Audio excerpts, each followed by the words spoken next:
The Baryonyx is a dinosaur species that not many people seem to have loved in the Jurassic franchise. Originally, it was featured in a brochure for the proposed final project of Jurassic Park way back in 1993. However, it would take 25 years for this dinosaur to make its on-screen debut in the Jurassic franchise, as it appeared in 2018's Jurassic World Fallen Kingdom. After this, it became a staple of the franchise, appearing in nearly every major project onwards. Jurassic World Fallen Kingdom, Jurassic World Evolution 1 and 2, Jurassic World Camp Cretaceous, Jurassic World Chaos Theory, Jurassic World Dominion, and it is likely to appear in Jurassic World Rebirth based on some rumours. Not to mention its other canonical appearances in external marketing media for the cinematic universe as well. But this dinosaur has arguably one of the worst designs of any species in the franchise. Some fans hate it so much to the point where they wish for it to never have been seen in the franchise ever again, and even going as far as re-editing some of the scenes from Jurassic World Fallen Kingdom to make the design look better. Despite all of the backlash, however, Universal insist on having this dinosaur appear more over the other Spinosaurids of Spinosaurus and Suchomimus, which have also appeared in the franchise, and with much nicer designs.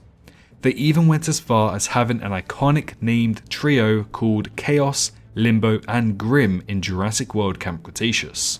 In recent years, the franchise have tried to make this dinosaur much more appealing to the fans of Jurassic by making it stand out, not only with the named trio in Camp Cretaceous, but also in Jurassic World Dominion, where we can see that a juvenile specimen in Malta has lost an arm and had it replaced with a mechanical one. But in Jurassic World Chaos Theory, we're introduced to probably the most unique design of them all, the Leucistic Baryonyx. We're aiming for 250,000 subscribers by the end of the year, so if you're wanting more Jurassic related content here on YouTube, or you want to stay up to date with all of the news coming from the franchise from movies, series and video games, then look no further as we have you covered. It would mean the world to me if you subscribe to the channel to help me reach my target, but for now, make sure you're sat back, relaxed and enjoying your G Fuel after using code SWERVE, as it's time to talk about the latest Baryonyx design in Jurassic World Chaos Theory. Jurassic World Chaos Theory is currently standing out to many audiences across the world. Its story is something that has intrigued many people to watch the show, even those who haven't watched Camp Cretaceous previously. I have seen countless of people online and in person talk about Chaos Theory much more often in Camp Cretaceous, and it is really nice to see, even going as far as saying it's one of the best stories from the Jurassic franchise. It's lovely to see the compassion people have towards this series, and I hope Universal see this and morph it into something live action. However, for us Jurassic fans, the story is fantastic, but we like to look at the details of the story instead and go really in depth with it all. Every now and then we need something to spice up the series and the lore of the franchise. Camp Cretaceous did a wonderful job of that in season 3 of the show, introducing the Scorpius Rex, but unfortunately really let us down with the events of season 4.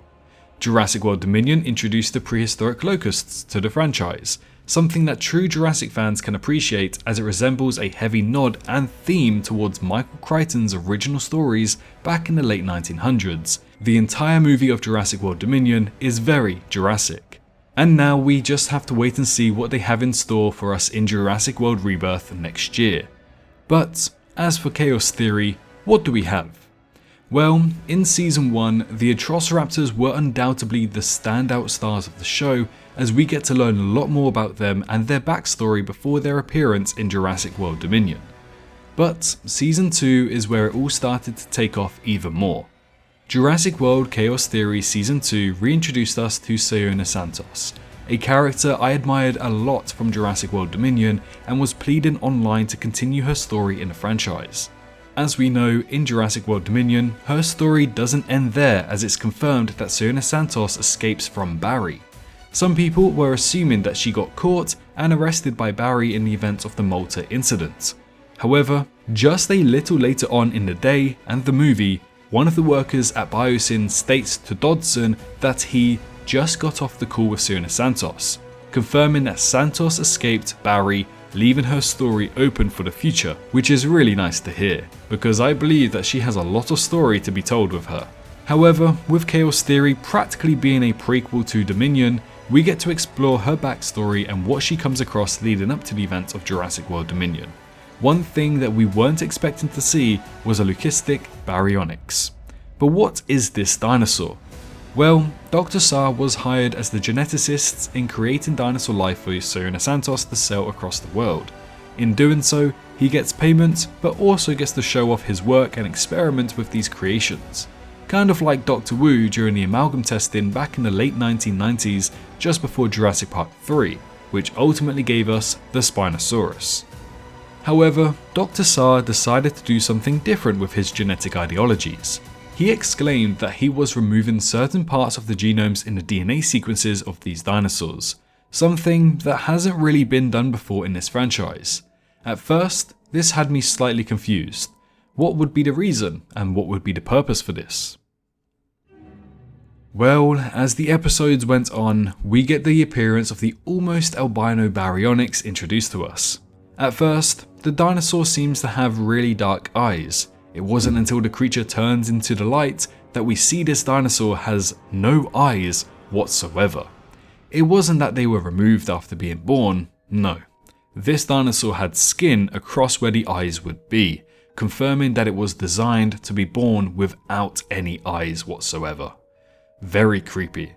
But what gets me even more is the fact that the eye ridges are still there, meaning that Dr. Saar didn't even bother about redesigning this creature's facial structure to fit in with the removed eyes, and instead only wanted the eyes to not be there. But that left us to ask why? Why did he do this? Well, let's first start with the name of the creature, the Leucistic Baryonyx. What is this?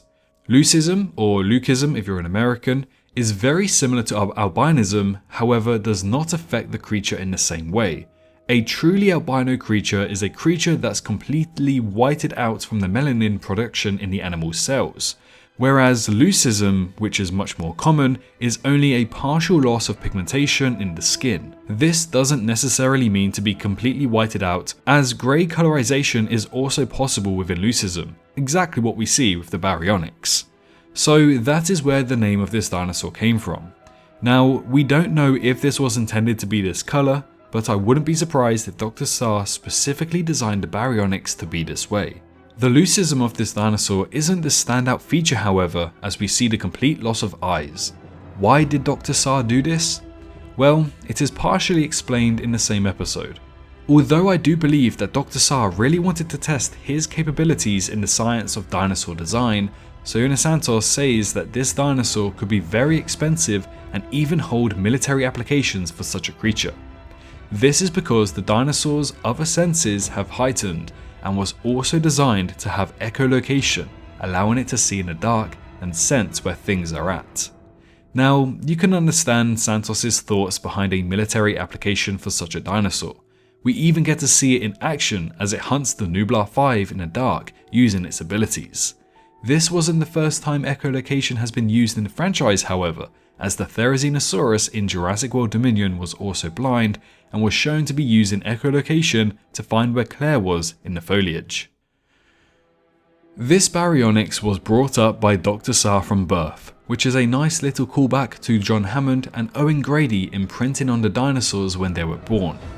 Dr. Saar educated this Baryonyx to respond to his commands, forming a bond that will pretty much last a lifetime. Well, his lifetime, as eventually he was outwitted by Red the Atrociraptor, who took advantage of Dr. Saar's clicks and took control of the Baryonyx himself, in which I think is one of the best scenes in the entire franchise, as it was a battle of wit between man and dinosaur. Either way, the Baryonyx soon turned on Dr. Saar very easily, which is the only thing that kind of let it down in my opinion. But I will overlook it because I presume that this was a rewritten reference dating back to when the Indominus Rex took charge of the Raptor Pack in the original Jurassic World that ended up turning on Owen Grady. Unfortunately, after chasing the campers around in the facility's darkness, this Baryonyx was left behind as the building blew up while Santos escaped with Red and Brooklyn. Thankfully, the campers survived the incident, but we know that the Baryonyx certainly didn't. So what did this dinosaur leave behind? Well, the sad part is that anything that ever came of this Baryonyx is now left behind in history. With the lab destroyed, the Baryonyx dead, and Dr. Saar killed, there is nothing that lives on from its legacy in the franchise, which is quite unfortunate. The only thing that could possibly continue this saga would be the remembrance of Sona Santos, who may pursue this for financial gain, or perhaps there's a storyline out there where maybe Dr. Saar was behind the creation of the Therizinosaurus in Biosyn's facility.